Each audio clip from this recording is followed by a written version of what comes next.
Can you see what it is yet?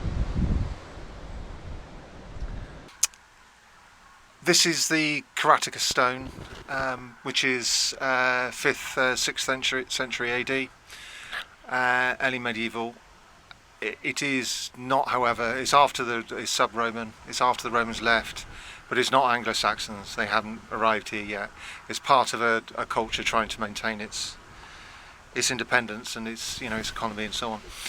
It has written on it the words in Roman Latin, Caratacus Nepos, and Nepos means sort of patronage, family follower, something like that. And it's interesting. I was listening to the radio on the way here with lockdown and everything, and contagious behaviour, talking about handshakes when we ever have handshakes again.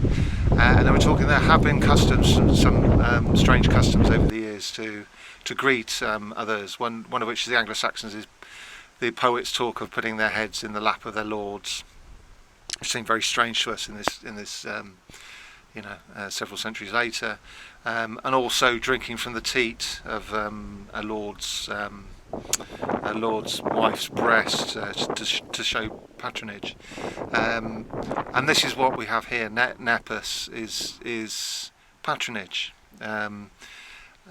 It's where we get the word nepotism and we get the word nephew. So the people in your wider circle, your wider family, and your followers, and you provide patronage to them. And this is what this stone represents: is the follower of Caratacus. So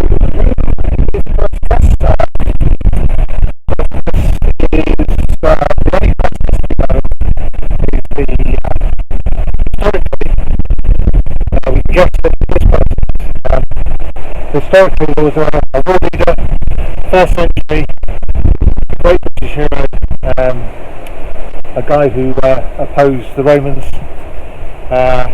using a mixture of guerrilla warfare and set-piece battles.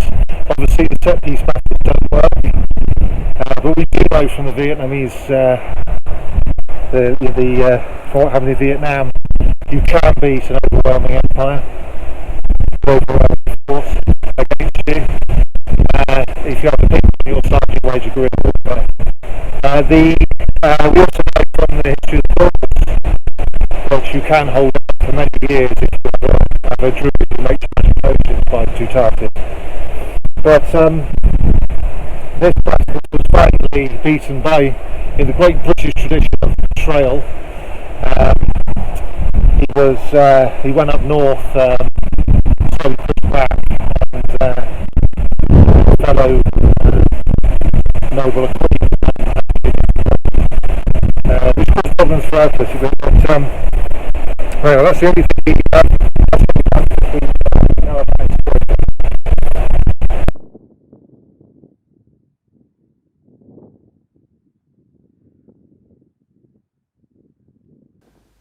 This monument is not on the highest ground on this ridge, so I noticed on the OS map there's Bronze Age burials further up, but this memorial, and they did dig this, I think in the 1920s, to see if there was a burial underneath it, and there wasn't.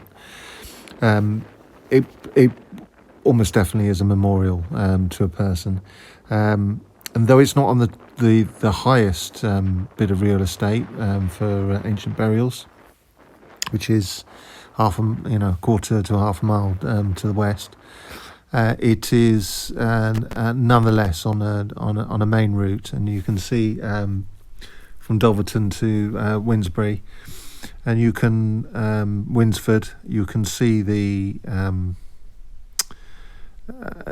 It is off centre from the crossroads, but on the 1880 map you can see there is a track that's carries on the same line as the road from Dulverton, and it's very interesting. Though you can't see it on the 1800 map, 1806, whatever it is, but that has less definition. I'm giving this voiceover because the wind was so appalling, nothing could be heard of what I said. So climbing up the hill to the west, this is the prime bit of real estate, though it's a mistake to think that the Bronze Age people only did it in high places. Most of the barrows that were in low places got ploughed out for the good land.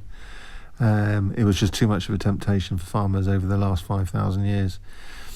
But these remain up in those places which would normally be just kept for grazing sheep.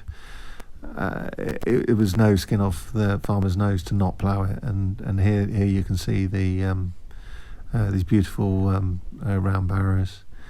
The best people would have been.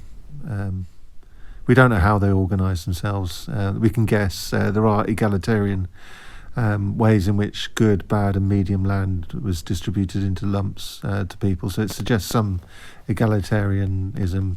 But the fact that these monuments tend to be mainly for one person, yes, other people were buried in the ditches and within the mounds later on, but they do tend to be for one person. Or two people there. There's a few that are one person lying down and somebody sat up next to them, which is a whole load of questions need answering, which perhaps we will never get to find out. There is a suggestion of shamanism, which I'm always sceptical of that word being used in England, in Britain. But anyway, yeah. So here, so this is my trip to Winsford. I hope you enjoyed it, and I'll see you on the next one. Ta-ra for now.